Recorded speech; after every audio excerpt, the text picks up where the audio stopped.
Welcome to the NancoVerse. It's the 14th of Feb 2022, which is also known as the Valentine's Day. I want to wish everyone a good Valentine's Day, a happy Valentine's Day, and I hope that you spread the love and the good vibes to everyone around you and your partner.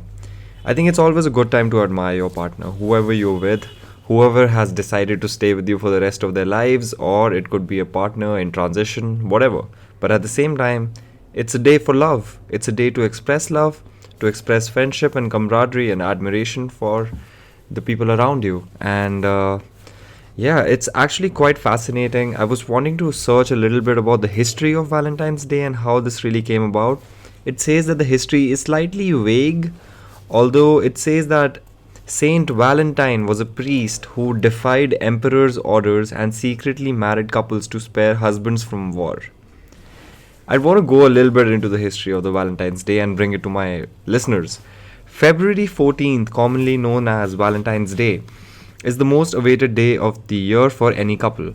When love is in the air and all we see is red and white, the colors resonating the feeling of love and affection. Blech. But, for the uninitiated, the day gets its name after a mysterious saint. Though it is believed that it could owe its origin to more than one person, its true origin is still very vague. According to the legend, the day is celebrated to mark the death anniversary of Saint Valentine, who died in mid February in 2070 AD. It is said that Saint Valentine was a priest who defied emperor's orders and secretly married couples to spare husbands from war. He was reportedly beheaded by Emperor Claudius II Gothicus. That doesn't end very well for Mr. Valentine. But I hope all of you guys are enjoying this day and not being too harsh on yourself if you don't have a partner, most importantly, because a lot of us might not have partners to celebrate Valentine's with, but that should not make you feel bad about yourself. The origin of Valentine's can be traced back to Lupercalia, a Roman festival for fertility. It's spelled as Lupercalia, Lupercalia, a Roman festival for fertility. It is also believed that the day was celebrated as an attempt by the church to add a religious twist to the Lupercalia festival. Of course, the festival was dedicated to Faunus, the god of agriculture, Romulus and Remus, the founder of Rome. During the celebrations, men and women were paired based on a lottery system, and most of them eventually ended in marriage. Damn.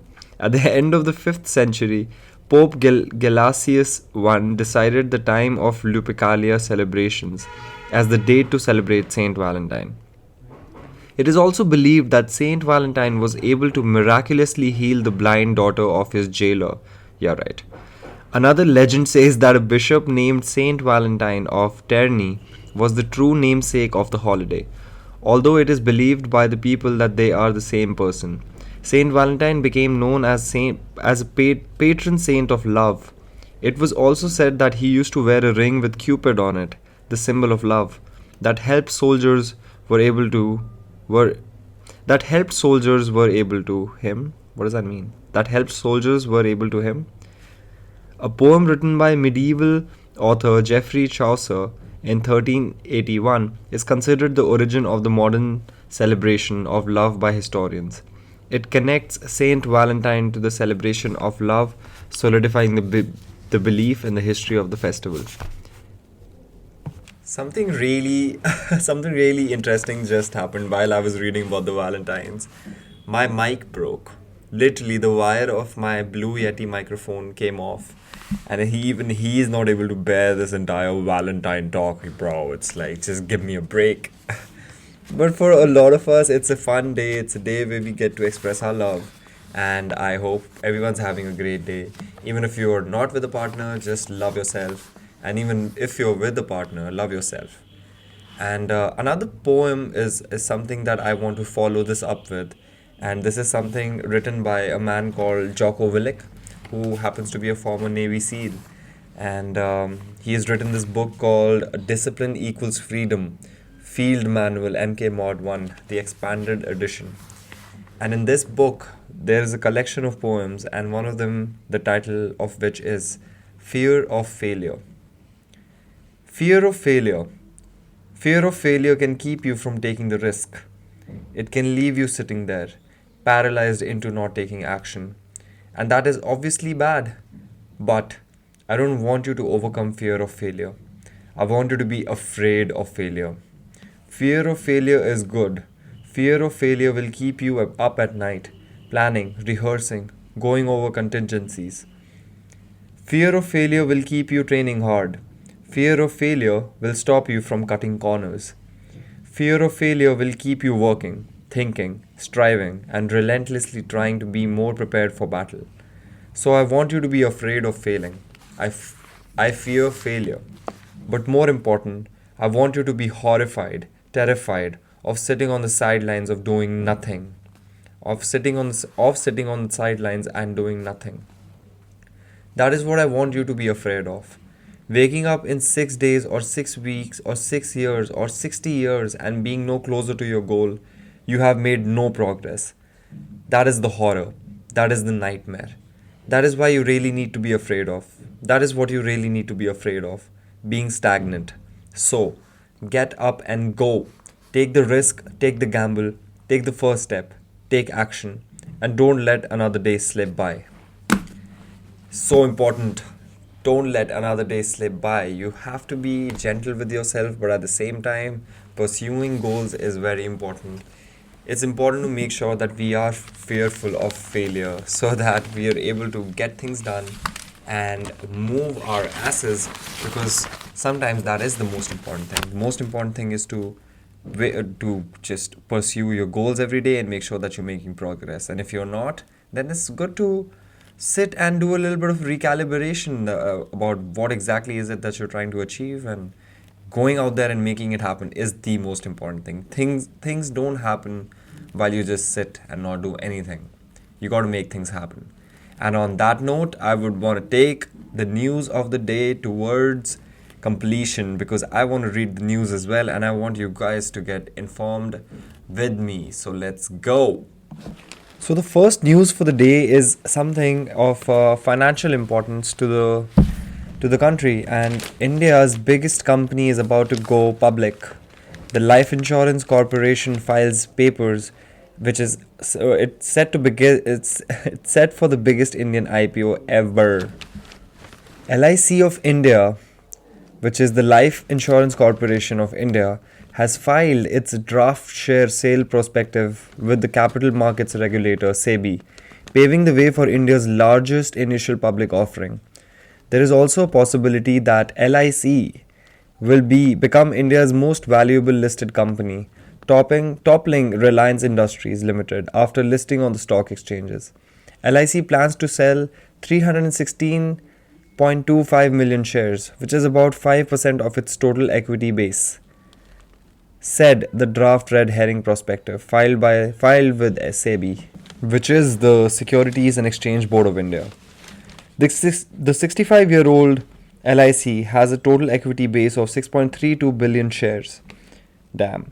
It's a really big company. LIC invests in all major mutual funds and big companies. It has a sizable amount of equity that it holds as an insurance bearer. The IPO is fully an offer for sale, which means that the proceeds will go fully towards the government and help it reach its disinvestment target. In the union budget presented earlier this month, the government had pegged disinvestment receipts at 78,000 crore for this financial year. They want to disinvest to the tune of 78,000 crore. Okay. According to the offer document, a portion of shares not exceeding 5% of the offer will be reserved for employees. Similarly, another portion not exceeding 10% will be reserved for eligible policy holders. So if you're an LIC policy holder, you might get some shares, dude. Nice. These are Indian citizens holding LIC policies as on the date of a draft red herring prospectus. The pricing of the IPO will be decided in due course, 2 days before the opening of the public offer, according to prospectus. It is also added that policyholders and employees may get a discount compared to the price offered to the public at large. A minimum 35% of issue will be reserved for retail investors. The prospectus also said that the embedded value of LIC is rupees Wow, this is a staggering number. It says the embedded value of LIC is 5 5,39,686 crore. 5,39,686 crores. Embedded value is a yardstick used to measure the value of a life insurance company. It is the sum of the present value of all future profits from the existing business and shareholders' net worth. Insurance regulator IRDAI cleared the LIC IPO last week. Private life insurance companies are currently trading at 2 to 4 times their embedded value. Using the same yardstick, LIC's market capitalization could be between 10.8 lakh crore and 21.6 lakh crore. Currently, the most valuable firm in India is Reliance Industries with a market capitalization of 16 lakh crore. A 5% sale, even at valuation of 10.8 lakh crore, will net the government rupees 54,000 crore. It will be close to thrice the rupees 18,300 crore raised by 197 Communications, which is Paytm, in its IPO last year. LIC is the largest life insurer in India with a 64.1% market share in terms of premium, a 66.2% market share in terms of new business premium, a 74.6% market share in terms of number of individual policies issued, as well as the number of individual agents, which comprised 55% of all individual agents in India as at March 31st, 2021, said the prospectus. LIC is the largest asset manager in India with managed assets worth rupees 39.6 lakh crores. Managed assets worth 39.6 lakh crore as of September 30, 2021. LIC's assets under the management as of March 31, 2021 are more than 3.3 times higher than the total AUM of all private life insurers in India. The corporation may allocate up to 60% of the QIB, which is the qualified institutional buyers, portion to anchor investors on a discretionary basis. One third of the anchor investor portion will be reserved for domestic mutual funds. Kotak, Goldman Sachs, Axis Capital, ICICI Securities, BOFA Securities, JM Financial, Citigroup, JP Morgan, Nomura, and SBI Capital Markets are the merchant bankers to the issue. The IPO is expected to conclude before the end of the fiscal year March 2022. So if you're an investor, it's always a smart idea to look out for a company like the LIC, which could have its market cap at about its embedded value is, this is so insane, 5,39,686 crore. Its market capitalization could be between 10.8 lakh crores to 21.6 lakh crores, which could make it the biggest company in India after Reliance. So, yeah, do apply for the LIC IPO and see if you're lucky enough. And if you're a policy holder, there's a higher chance you might get some. People who are invested in investing in the market would be so excited about this IPO. I am as well, to be honest. LIC has been part of our lives forever, and the amount of power that these guys hold is insane. So it's quite fascinating to see them getting into the market, and let's see how the share goes up and down in circles. Who knows? It's all fugazi sometimes, I feel, as Leonardo DiCaprio said in The Wolf of Wall Street. Woo! Moving on, there's another news that I feel is of extreme importance for our domestic security, and it talks about how the government has approved rupees 26,275 crores for police modernization.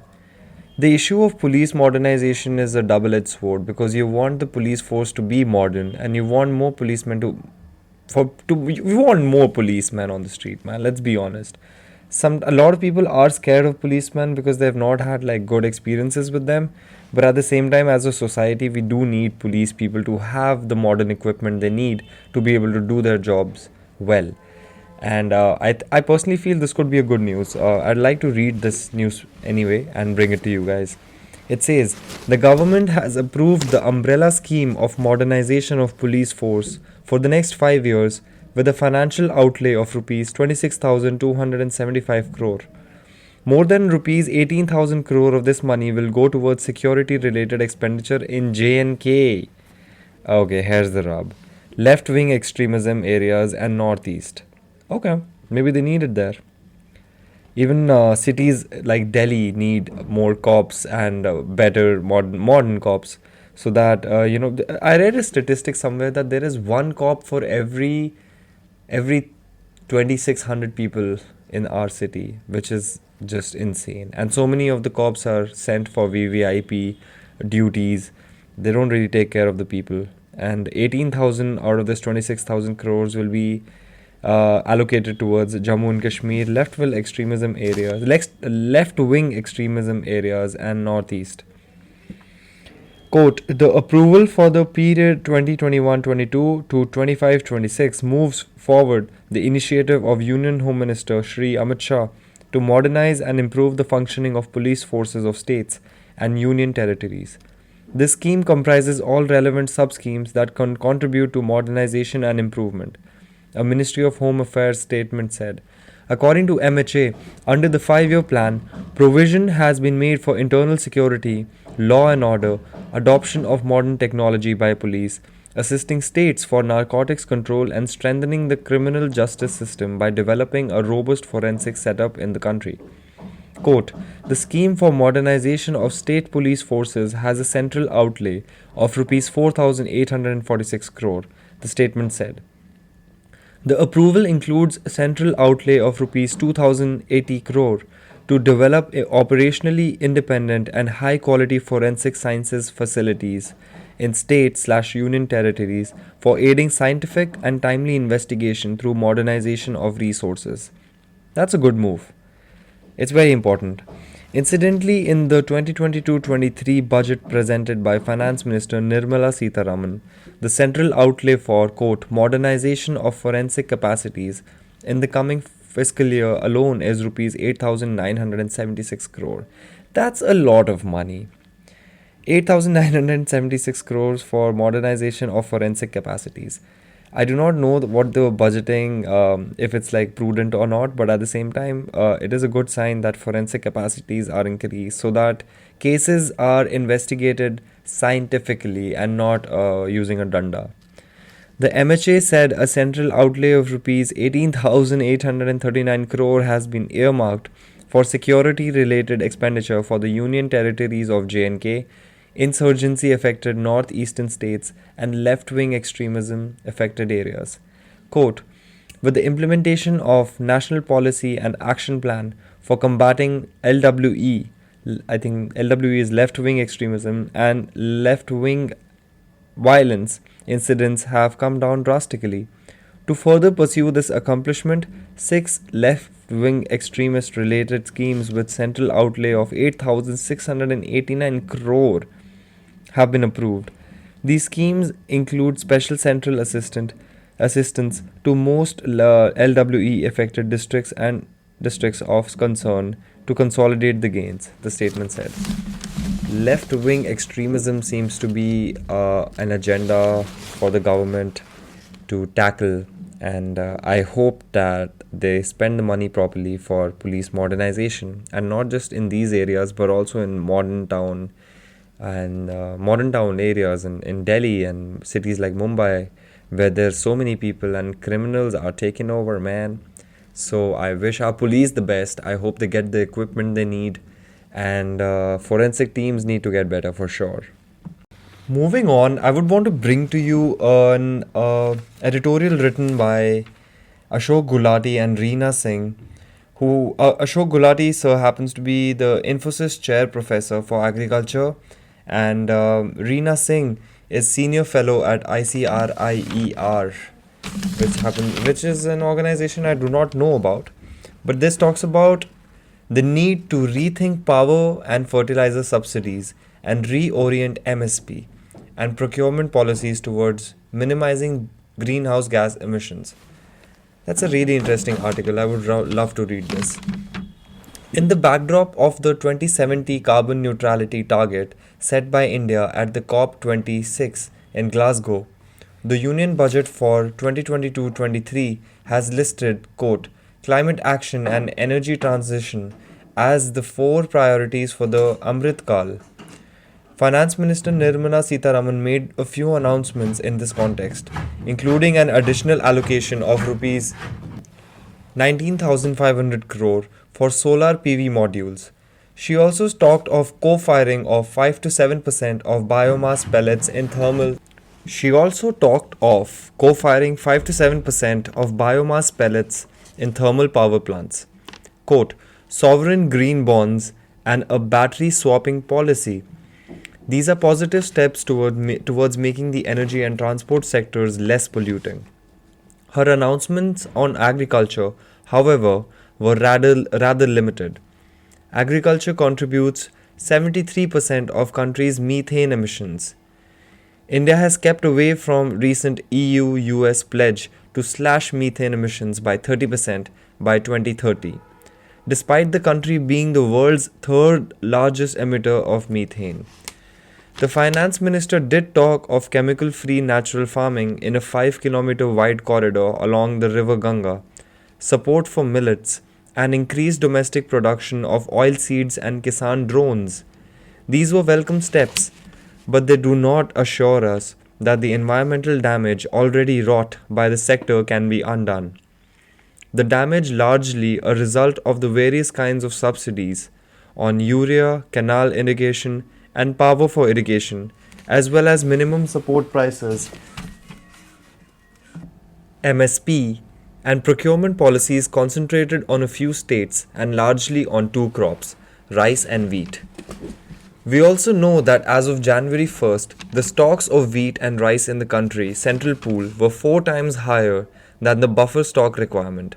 In fact, rice stocks with the FCI, which is the Food Corporation of India, are 7 times the buffer norms for rice.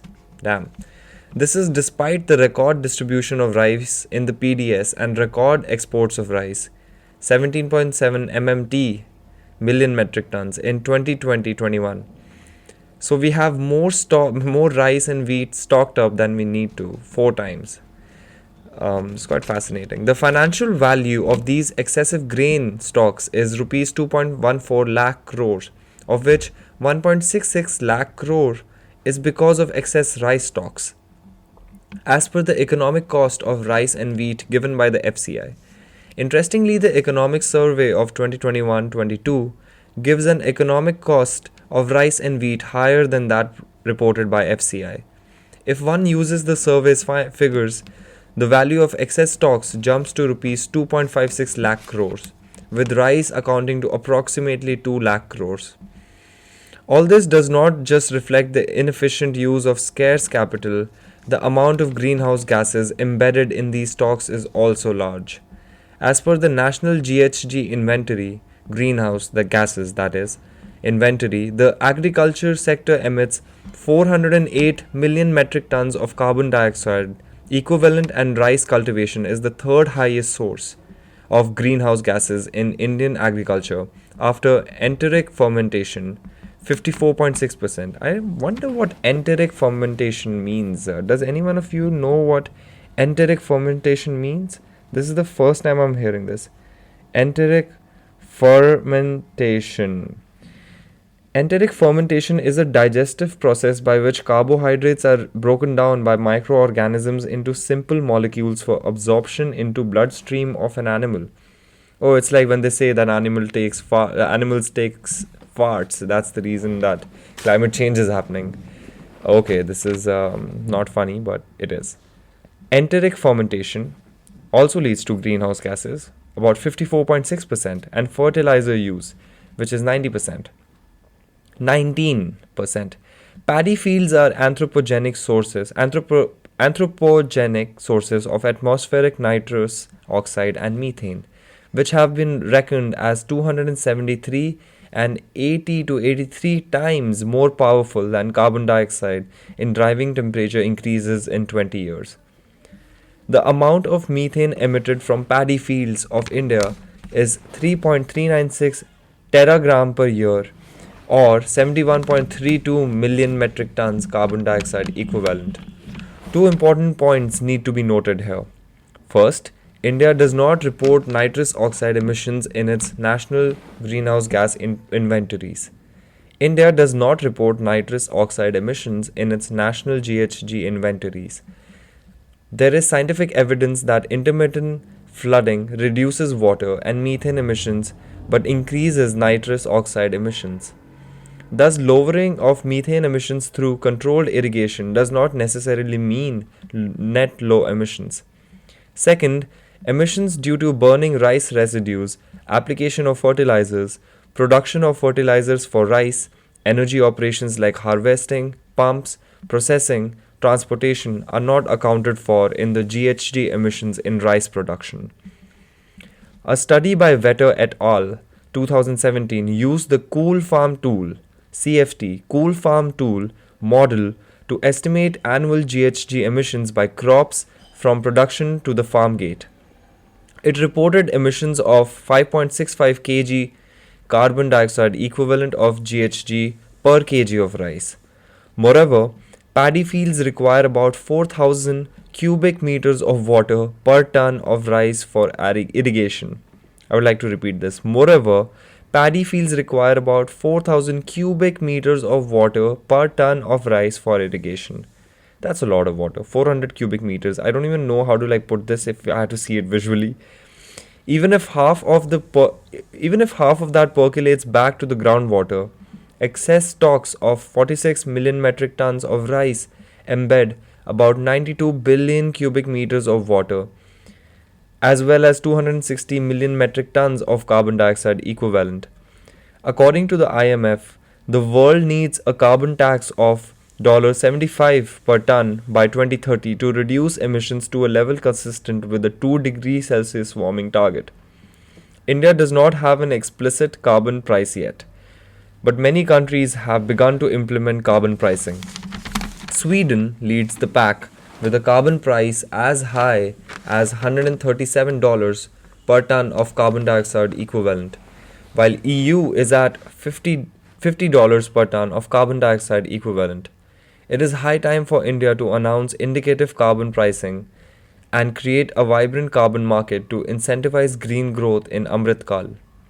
The Economic Survey 21-22 points out that the country is overexploiting its groundwater resource, particularly in the northwest and some parts of South India. This is primarily due to paddy cultivation on 44 million hectares. This has helped India achieve food security, but it's time now to save groundwater and the environment. This calls for revisiting policies to subsidize power and fertilizers, MSP and procurement, and reorient them towards minimizing greenhouse gas emissions. It's now time to save groundwater and the environment. This calls for revisiting policies to subsidize power and fertilizers, MSP and procurement, and reorient them towards minimizing greenhouse emissions. Farmer groups and the private sector can be mobilized to develop carbon markets in agriculture, both at the national and international levels, which can reward farmers in cash for switching from carbon-intensive crops such as rice to low carbon-intensive crops, or improving farming practices in rice systems to lower greenhouse gas emissions. Such a move towards, quote, net zero agriculture will give India a climate smart agriculture in Amrit Kal. And if we can protect productivity levels with a low carbon footprint, it will help India to access global markets too. It's a fascinating article about how greenhouse gases, subsidies in fertilizers and electricity is leading to its own problems. Sometimes we create the solutions and the solutions become problems. And it's good to discuss these things and actually understand some of the statistics. Like, the numbers used here are actually quite hard to comprehend. Like, he's talking about 4,000 cubic meters of water per ton of rice for irrigation. First of all, how much is a ton of rice? Damn. Like, if you buy a few kgs from the market, that also seems like a lot of rice. But at the same time, they're talking about carbon tax. which I think could be useful, but definitely not for the smaller farmers because they're anyway committing suicides, and um, it only future will tell how much a carbon tax could help in reducing greenhouse gases, especially in a country like India where you don't really want to like follow the same rules as Sweden, because Sweden usually always gets its things done in a very pragmatic manner, but a country like India is a little more chaotic. We need to come up with rules for our own, based on our own societal structures, and also make sure that we do not overexploit the resources that we have and still have a productive agricultural sector. Moving on, I would like to read an editorial written by Pratiksha Bakshi, who's a sociologist based in Delhi, and she has authored Public Secrets of Law: Rape Trials in India, the book. And it talks about decongesting prisons. Decongesting prisons seems like an important topic, and I would definitely want to do a deep dive in this. Question of mass incarceration of under trial prisoners needs a public health and gender sensitive approach. During the pandemic, the mass incarceration of under trials led to a humanitarian crisis in overcrowded prisons. Prison officials struggled to prevent mass contagion among inmates and staff. Even as thousands fell ill and many died, prisons instituted their own lockdown rules by quarantining quote fresh admissions, creating quarantine zones, suspending jail manuals, and prohibiting visitors. There is no lockdown on the entry of more under trial prisoners, while their rate of exit from prison has decreased since the onset of the pandemic. This will take a lot of empathy because sometimes we think of criminals as these people who deserve to be there, but at the same time, they're humans as well, just like you and me. Some of them have done wrong things. A lot of times, people are also sent in jails for crimes that they never committed. That's a story for another day. Today, the devastating impact of the highly contagious Omicron variant in prisons is normalized by invoking lockdown curbs. Prisons have not completed vaccination programs and conditions have worsened as occupancy rates increase. Court visits are suspended. Lawyers cannot visit their clients in person.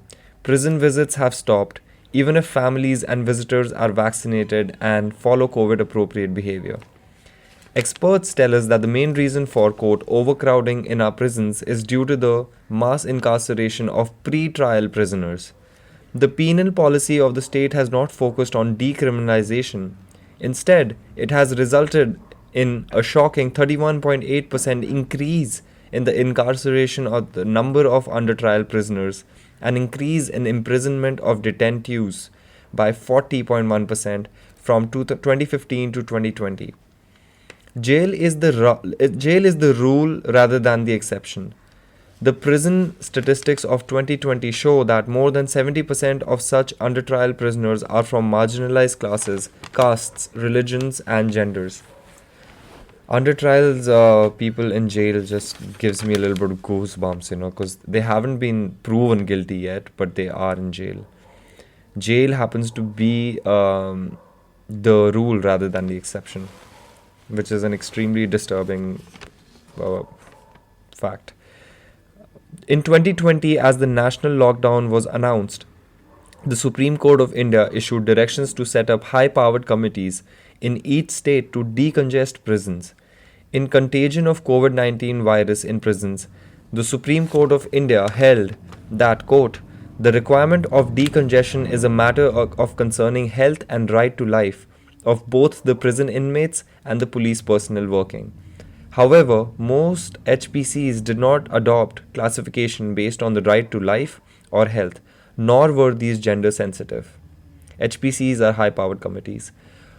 Most HPCs treated decongestion as an administrative issue. One might even argue that the HPC classification adversely impacted bail outcomes and reduced the categories of released adopted by the barely functional under trial review committees. The 2020 Prison Statistics Report supports this analysis in two ways.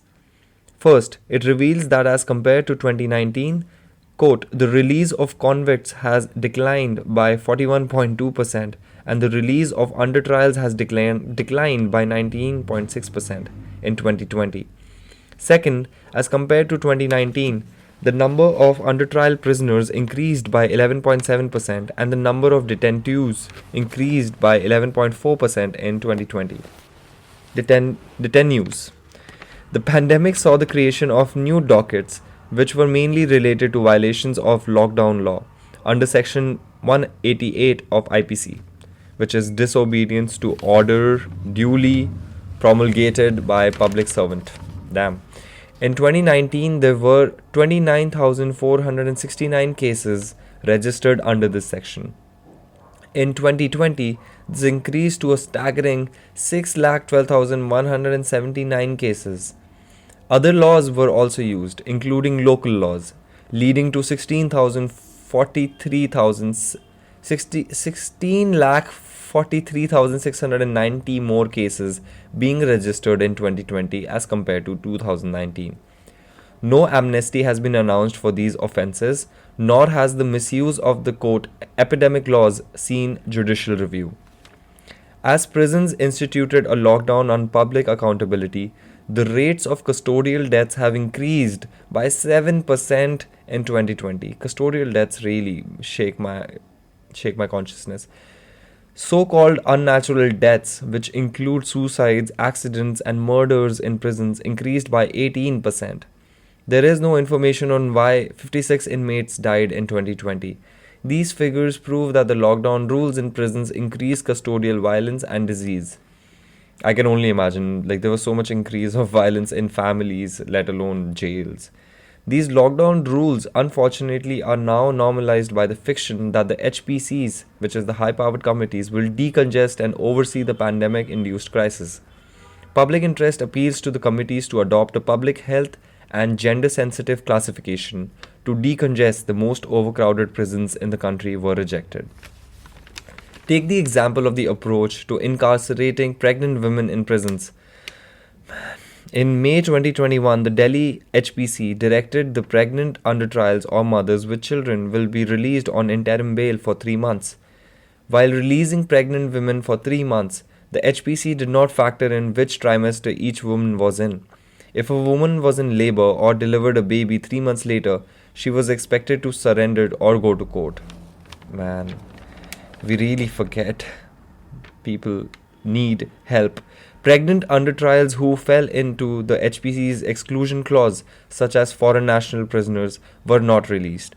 Even though most foreign national prisoners are from Global South, the exclusion clause is not seen as a racist classification. The disaster law was not applied to prohibit such racial discrimination between the classes of pregnant women.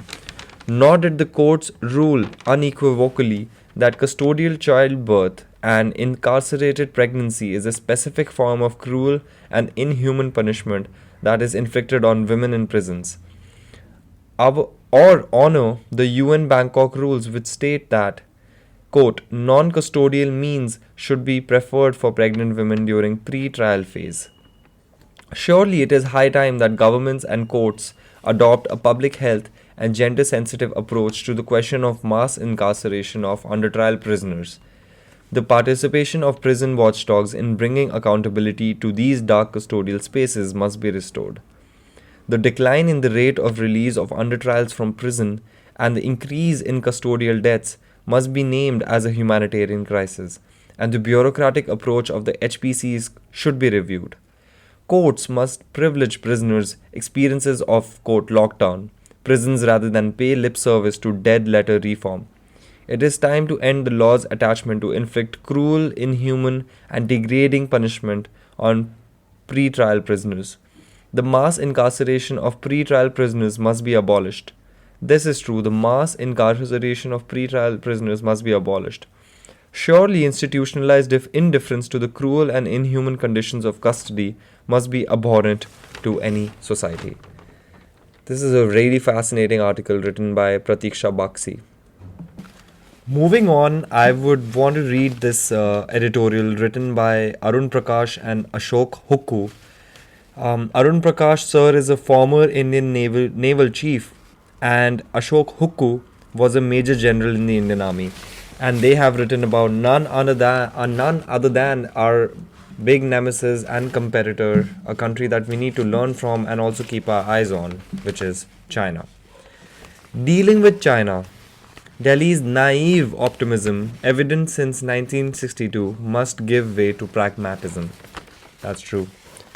Well, before it recklessly triggered World War II, Germany had provided enough evidence of its hegemonic intent and disdain for international conventions. In September 1938, British Prime Minister Neville Chamberlain announced on return from the Munich conference with Hitler, quoting, "I believe it is peace for our time." His gullibility was shown up a year later when Hitler, ordering the invasion of Poland, remarked, quote, "Our enemies are little worms. I saw them at Munich." Wow. I love the way this article has started by talking about the 1938 1939 time when the British Prime Minister Neville Chamberlain was so gullible in thinking that I believe it is peace for our time. And less than a year later, Hitler says, "Our enemies are little worms. I saw them at Munich."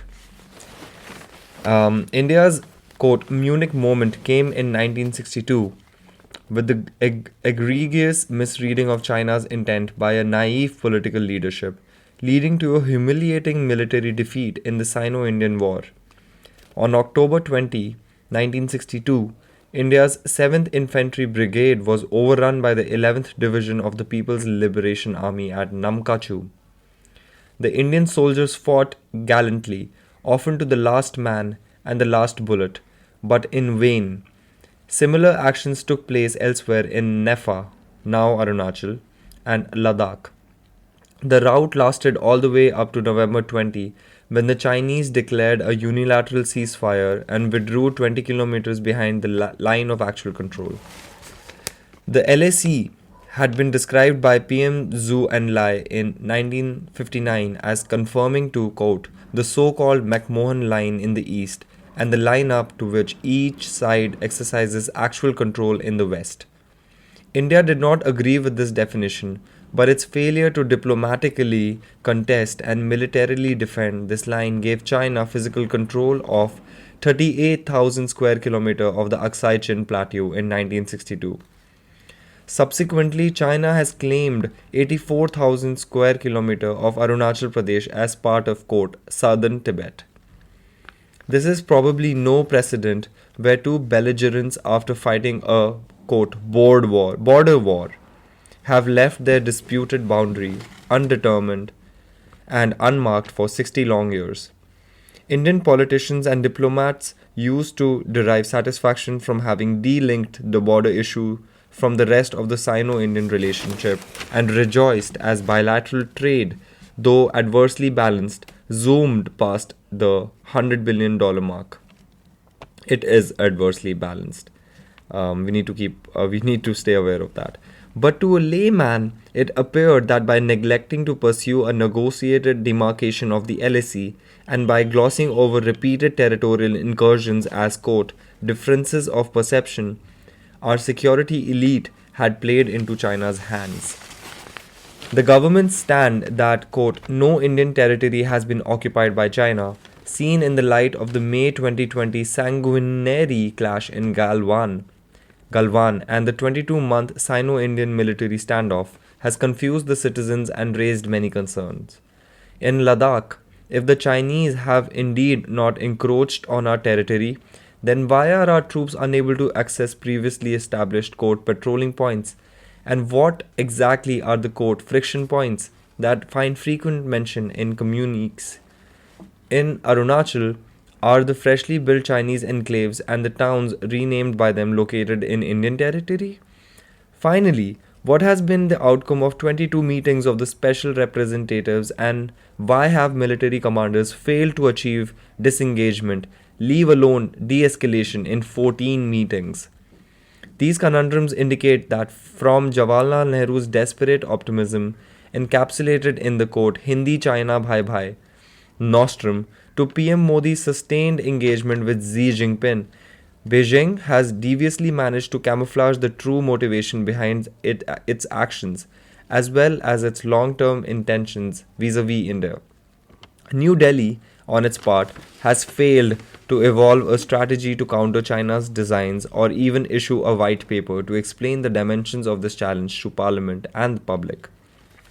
China, having amply demonstrated its penchant for salami slicing territory, as well as its disdain for international law, leaves India with little room for complacency, complacency, or for vainly hoping that so called legacy issues will resolve themselves with time.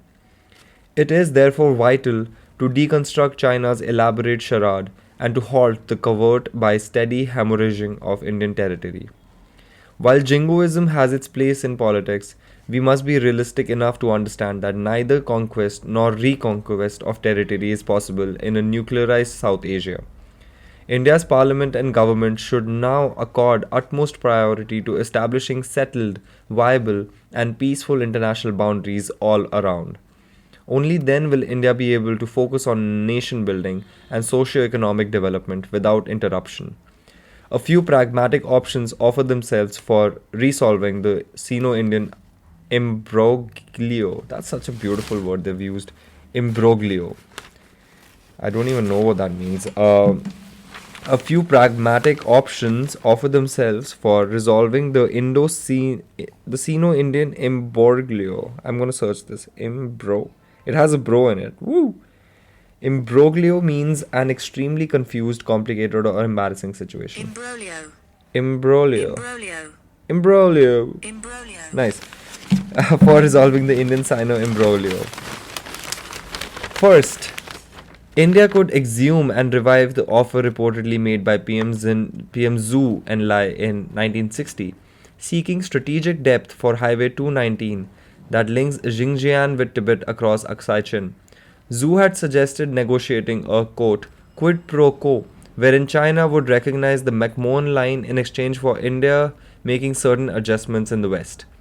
This would call for considerable political boldness and diplomatic adroitness. Man, they're using some really heavy ass words here.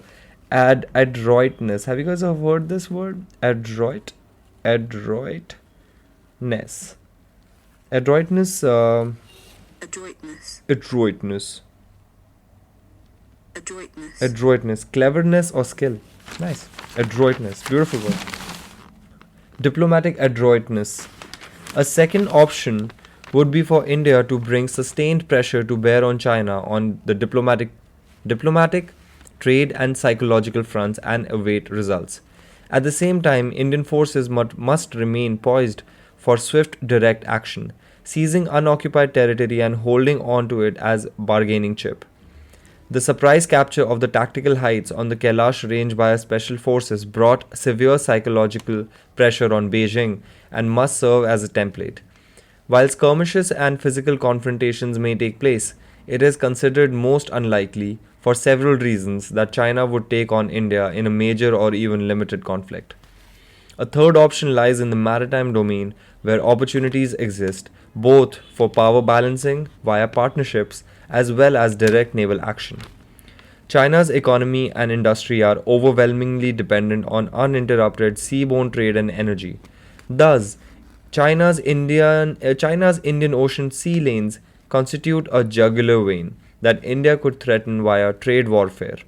In this context, the Andaman and Nicobar Islands, suitably fortified and militarized, could become maritime bastions dominating the Malacca Straits. For more strategic advantage could accrue if India were to shed its political coyness and offer Port Blair as a logistic watering hole to selected friendly navies. The last option would obviously be to maintain the status quo, with 50,000 to 60,000 troops deployed at high altitudes and engage in sustained military/diplomatic parleys, hoping for useful outcomes, with an unpredictable Chinese threat hanging over our heads like a sword of Damocles. Sword of Damocles. This was a really beautiful article that has articulated so many of my thoughts about China and how India needs to figure it out with China, so that at least we're starting to, so that we can start to focus on our societal and societal development. Most importantly, we spend so much money on militarization of our forces, which is needed. Don't get me wrong, it is needed to like make our army more modern and better and spend money on it. But at the same time, if we were not having all these disputes and this insecurity of knowing which is our territory and which is theirs, we would not have to do this. There can be a situation like Norway and where Scandinavian countries fought with each other for many centuries, but they were able to figure it out in time. Hopefully we're able to do the same with China and Pakistan. Moving on to a piece of news that gets on to explaining something that I really want to get more knowledge on, which is the Uniform Civil Code. Uniform Civil Code, a lot of us have heard of, and it probably seems like this one this one pill that is going to solve all the problems of India. However, I feel like there are nuances to it that I personally don't understand, and I would love to read this article out for everyone and myself. It says the issues in Uniform Civil Code, written by Faizan Mustafa. He's an expert in judicial laws and constitutional laws. The Uttarakhand CM has promised a uniform civil code for the state if the BJP is voted back to power. Here's a look at what the constitution says about UCC, previous attempts to reform personal laws, and the way forward. Many appear to believe that the UCC, which is Uniform Civil Code, would remove all inequalities in one stroke and create a gender just society. But it is important to understand that, quote, formal equality cannot bring about a radical change. What society needs is, quote, substantive equality. I don't know what that means. Dhami has promised to set up a committee for preparing a draft UCC. But the promise of a UCC is not part of the 60-page BJP manifesto for Uttarakhand. The BJP manifesto for the 2019 Lok Sabha elections had stressed there cannot be gender equality without a UCC, and promised a UCC would be drafted drawing from the best traditions and harmonize them with modern times. This implies that the UCC would include the best provisions of all personal laws. The discussion of UCC goes through the Hindu Code Bill. The Hindu Code Bill Committee was constituted in 1941, but it took 14 years to pass the legislation. And not as one uniform act, but as three different ones: Hindu Marriage Act 1955, Hindu Succession Act 1956, and Hindu Adoption and Maintenance Act 1956. Moreover, not all reforms could be incorporated because of the opposition from the Hindu right. Even Congress leaders such as Sardar Vallabhbhai Patel and Pattabhi Sitaramayya, M.A. Iyengar, Madan Mohan Malviya, and Kailashnath Kadchu opposed such reforms. In the debate on the Hindu Code Bill in 1949, 23 of the 28 speakers opposed it. In 1949, the Hindu right formed an All India Anti-Hindu Code Bill Committee under the leadership of Swami Karpatriji Maharaj, who justified unregulated polygamy. Geeta Press Kalyan magazine published a number of articles that favored polygamy, opposed the daughter's right to inheritance, and questioned the Constituent Assembly's right to legislate on religious matters. Shyama Prasad Mukherjee, a late founder of the Bharatiya Janasangh, said in Parliament that instead of the Hindu Code Bill, the government should be bringing a UCC. While there was a substance in this argument, reforming the majority community's laws is easier than reforming those of the minorities. Several Muslim countries, including Pakistan, have been able to reform Muslim laws, but not the laws of their minority communities. Dr. B.R. we should not be comparing ourselves to Pakistan. Anyway, Dr. B.R. Ambedkar had to resign as law minister. On September 15, 1951, President Dr. Rajendra Prasad threatened to return the bill or veto it. PM Jawaharlal Nehru yielded. The bill was not passed. When eventually passed after several years, it did not give daughters a share in a Hindu joint family's property. This amendment came in 2019 during the UPA regime. Thankfully enough. Reading Article 44.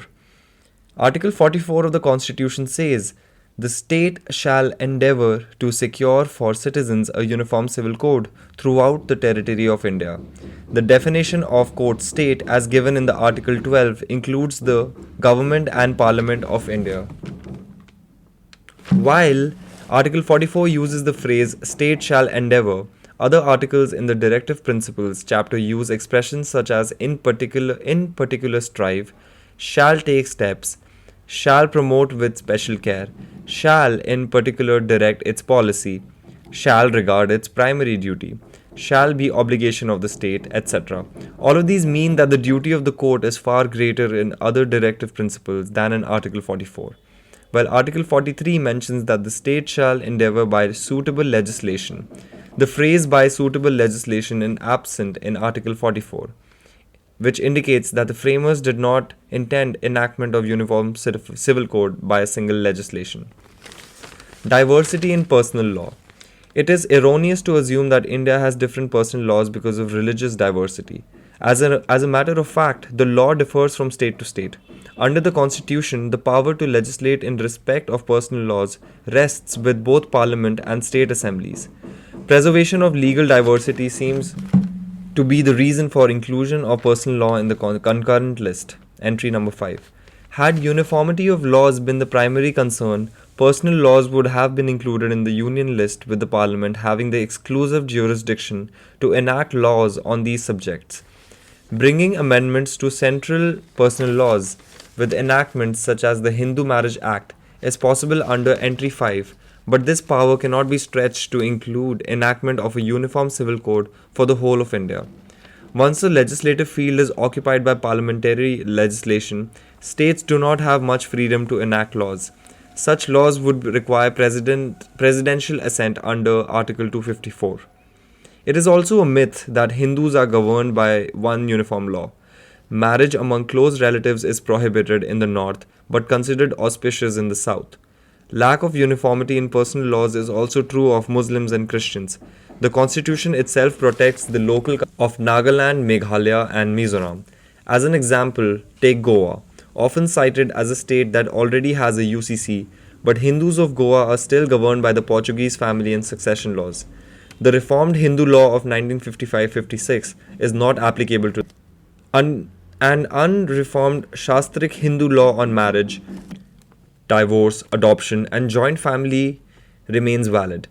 The Shariat Act of 1937 is yet to be extended to Goa, and the state's Muslims are governed by Portuguese law as well as Shastric Hindu law, but not by Muslim personal law. Even the Special Marriage Act, a sort of progressive civil code, has not yet been extended there. While the Uttarakhand CM favors a UCC to ensure equality, reforms in Hindu law have not completely removed gender discrimination. The amount of land actually inherited by Hindu women is a small fraction of what they are entitled to under reformed Hindu law. Even when they inherit land, it is invariably much less than an equal share. The power of will is used to give entire property to sons. The way forward. If the Uttarakhand government returns to power, one way forward could be to constitute a Muslim law reforms committee, tribal and indigenous law reform committee, Christian and Parsi law reforms committee, just like the Hindu law reforms committee formed in 1941. Based on their recommendations, it could take the reforms process forward. The state would also need a Hindu law committee, as some of the existing provisions of codified Hindu law, such as solemnization of marriage, satpati, kanyadan, joint family and tax benefits, absolute testamentary powers, etc., may not find a place in the UCC, and provisions like dawa or nikah nama are to be incorporated in UCC as per BJP's 2019 manifesto. Are Hindus of Uttarakhand, who are 83% of the population, ready for these reforms? The goal of a UCC should ideally be reached in piecemeal manner, like the recent amendment on the age of marriage. A just code is far more important than a uniform code. I think the way this article ends is really cool. It says a just code is far more important than a uniform code. This article has been quite. I would love to listen to it again and actually go through some of the things that the sir has talked about in this. And what are your thoughts on a UCC? Let me know in the comment section. I would love to know your thoughts. Moving on, there is a really interesting news which is talking about Indian government's move to incentivize the setting up of semiconductor fabrication units, especially at a time when there is a global shortage of these semiconductors.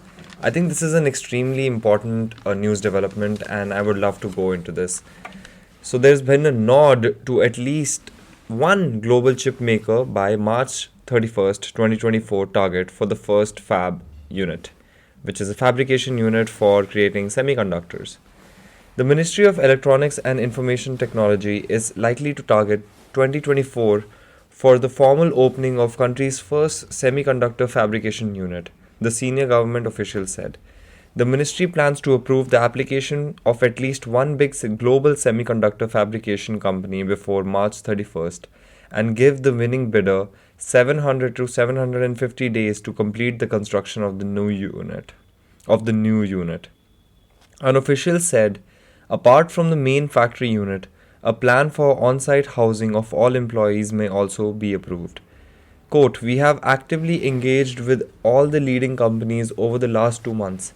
We reached out to Apple and other big companies such as Samsung and understand how they operate their mega factories across the world. We will be bringing those learnings to India, one of the officials said, asking not to be named. Senior officials of the MeitY have, over the last few weeks, also met officials from the Labour Ministry to understand and finalize the change in regulations needed to approve factories where 40,000 to 1 lakh people can work and live in the same premises. Quote, owing to the safety hazards, so far this has not been allowed where employees live in close proximity to the factories. We have been discussing with the Labour Ministry. The necessary changes are possible with a simple administrative action from them. They have assured us that they will look into the changing rules and regulations, even if the law is needed to be changed. For the housing on campus plan, MeitY has had meetings with few states like Karnataka, Odisha, Andhra Pradesh, Tamil Nadu, Maharashtra, and Madhya Pradesh. Initially, any one factory from one of these states will be chosen to run a pilot of the housing on campus plan, one of the ministry officials said. Last December, the cabinet had approved a Rs 76,000 crore plan for semiconductor and display manufacturing ecosystem in the country. As a part of the plan, the center has lined up incentive support for companies engaged in silicon semiconductor fabs, display fabs, compound semiconductors, silicon photonics, sensor fabs, semiconductor packaging, and semiconductor design. As a part of the scheme for setting up of silicon complementary metal oxide semiconductor fabrication units that manufacture technology node of 28 nanometer or lower will get up to 50% of the project cost as incentive, while for above 28 nanometer but up to 45 nanometer, the center will provide 40% of the unit cost. Very interesting. So center is giving incentives for people to come and set up semiconductor fabrication units in India, which I think is a great move. It's very important for India to be self-sufficient in these things. These are the technologies of the future, and we definitely need the manufacturing in India. But at the same time, there are a lot of administrative rules that need to be changed, especially from the Labour Ministry. And I'm pretty sure this might happen, hopefully, soon. The government's move to incentivize the setting up of semiconductor fabrication units assumes significance at a time when there is a global shortage of semiconductor products and large chip makers like Intel, TSMC, Texas Instruments, etc. are looking to add capacity. In India, Tata Group has expressed plans to foray into semiconductor manufacturing. As per government estimates, electronic chips worth Rs 1.1 lakh crore were consumed in the country during 2020. All of this demand was met through imports since the country does not at present have any electronic chip manufacturing units. I think this is a really interesting development, and I would love to track this in the future. With this, I would like to bring to an end today's episode of the NancoVerse, and I hope you guys enjoyed. I hope you guys listened till the end, and whoever's listened till the end, you guys have to press the subscribe button. Come on, do it. And I wish everyone a great day ahead, and I hope you stay happy, hydrated, and give hugs to the people around you. Sorry if the audio was bad today because of a lot of work going around my house. But at the same time, I want to wish everyone a great day and a great life. Jai Hind.